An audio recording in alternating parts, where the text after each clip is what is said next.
Everybody, welcome back to Kevin's One-Stop Shop where no job's too big or too small. Fix everything from A to Z. And I got my '03 Saturn View here, and I had to replace it's got a manual transmission, and had to replace the shift linkage cables. The end on mine that was bad was on the transmission end, and typically the end where the gear shifter is inside the cabin is usually what goes bad. So I'm going to go ahead and show you what the old cables look like and go from there. So the issue that I had, as mentioned before, so there's the cables, and I had problems with the end that goes on the transmission, and you can see this one, there's nothing wrong with it. The bushing and everything's still there, and you flip it over and that's where it slides over that ball. This one, you can see the bushing's completely gone. It's still on the transmission, but whatever holds them together broke. The other end does not have ends on them really too much as far as like bushings, but they just have these threaded ribbed ends on them, and those threads are used to be able to adjust the linkage inside up under the gear shifter, and I'll show you a little bit more about that in a second. But that's just what each end looks like. Those little orange clips you see, those are kind of stubborn. You should have 2 on each end, so 4 total. And with that, you'll see that they're kind of aggravating to get off. But the cables that I got, you didn't have to reuse that. So we'll see how well it works without using them. So you're looking down at the transmission, and if you look there, you can see that white. For whatever reason, the ends are white. And basically it runs from the driver's side towards, it runs to the passenger side, up under the exhaust manifold.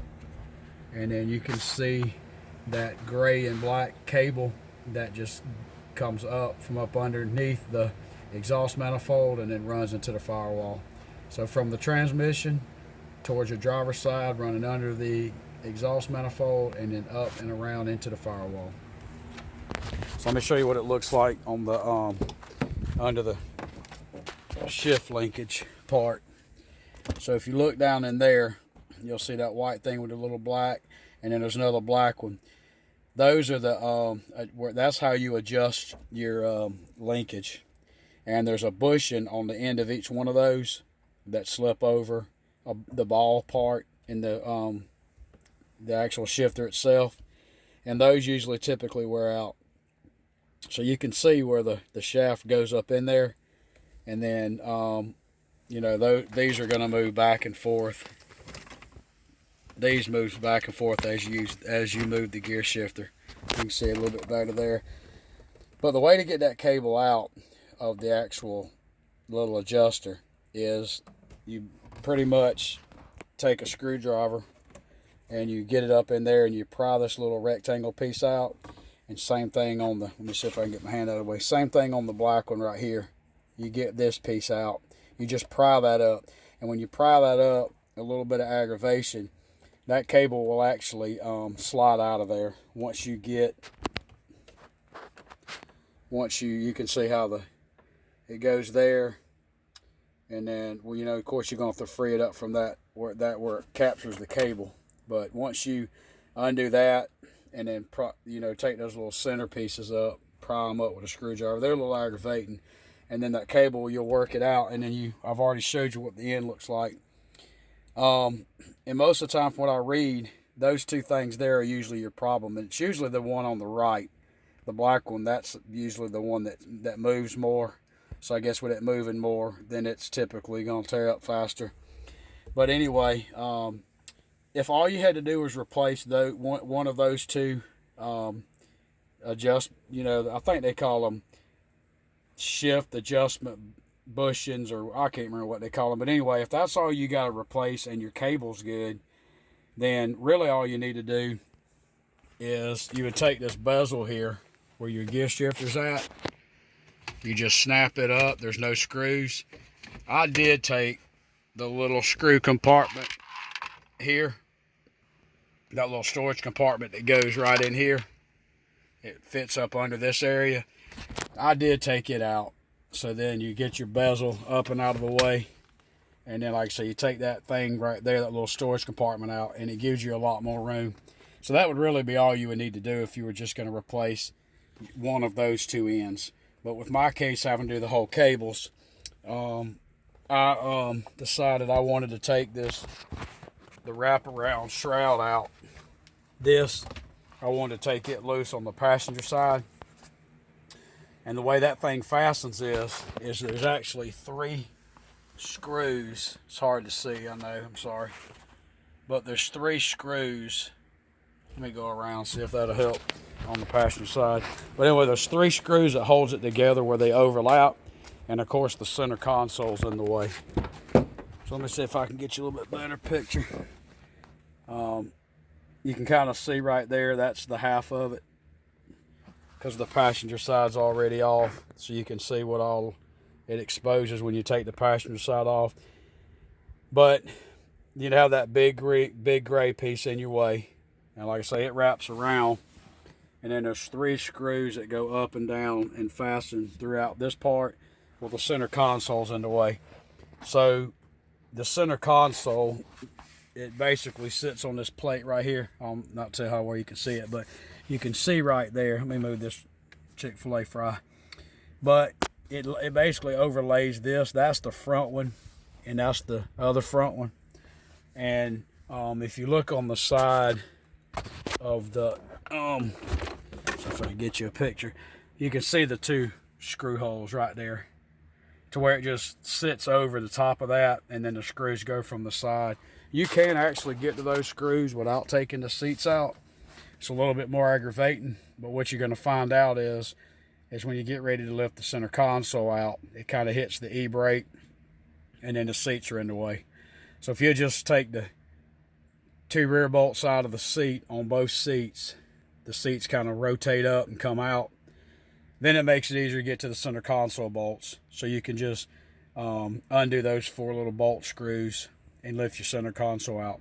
Mine's got a cigarette lighter socket in it, so be careful you don't pull the wire. But then once you get that center console out, then you can easily access those 3 screws that I had mentioned right there.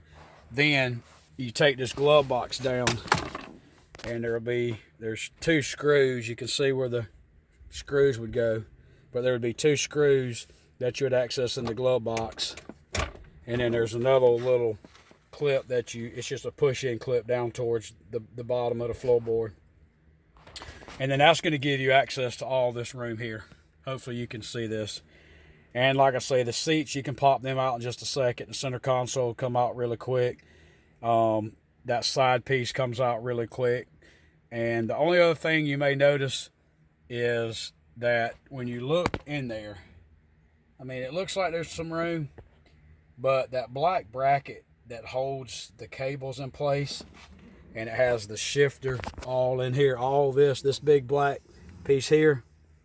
If you take that bolt out there, that bolt out there, well, move all these wires out of the way, but you know, take those 2 bolts out, and then there's 2 up top, 1 on your right, 1 on your left. If you take those 4 bolts out, this whole thing will come out.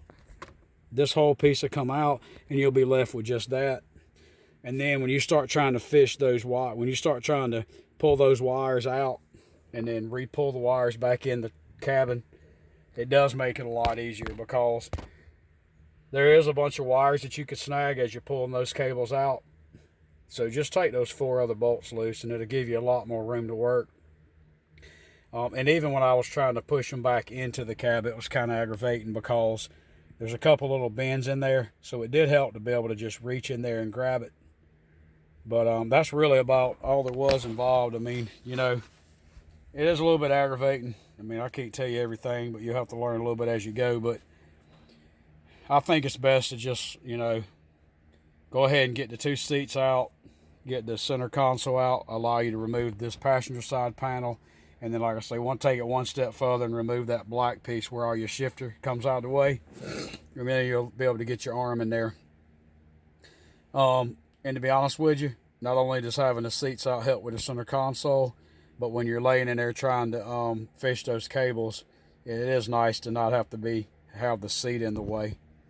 But all you do to pop the cables off from the transmission end is you just pry them up off the little ball where it attaches on that transmission. Depending on, I guess, how wear out the bushings are, you may be able to pull them off with your hand, but sometimes you can kind of take a screwdriver under there and pry up. But anyway, I hope this helps a little bit. Only the other thing I'd say is pay attention to when you pull those two little clips up here. When you pull your little clip up from there, that little black piece, and then the black one that's on this other black bushing right there, pay attention to how far the threads are sticking out, so that when you get ready to put the new cables in, you can kind of gauge how far you need to slide the threaded end of the cables in there before you push it down. And I don't really know what the trick to getting it adjusted exactly right is. I just had to kind of, tinker with mine until I got it to where it would go. Everything worked pretty good when I did it. It wasn't wanting to go into reverse, so I had to kind of just fool with it a little bit and wound up figuring it out. But if you do a good job marking it on the front end, it should save you some time. But I hope this video helps you. I know it's not the greatest in the world. I'm trying to hold the phone in the sun, talk and do it all, but I think this will help you know what you need to know to do this job, or at least give you an idea of what's going to be involved. But I'm gonna go ahead and get this thing put back together, and see y'all the next time. But I hope y'all have a good day. See you next time. Bye.